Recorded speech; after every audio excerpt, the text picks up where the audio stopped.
প্রত্যেকটা TV channel আজকে মুসলিম তরুণদের গায়ক নায়ক বানানোর কাজে ব্যস্ত। প্রত্যেকটা কর্পোরেট মিডিয়া আজকে যুবক যুবতীদের অশ্লীলতা আর বেহায়াপনার দিকে ডাকছে। আজকে মুসলিম তরুণদের চেহারার দিকে তাকালে বোঝা যায় না তারা কি মুসলমানের সন্তান না কাফেরদের সন্তান। তারা কি ইসলামের অনুসারী নাকি হলিউড বলিউডের অনুসারী।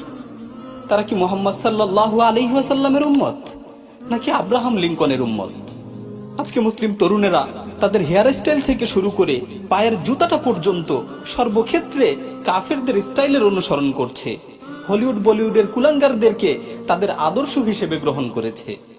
ও মুসলিম তরুণেরা, তোমরা কি তোমাদের নবী মুহাম্মদ সাল্লাল্লাহু আলাইহি ওয়াসাল্লামকে ভালোবাসো না?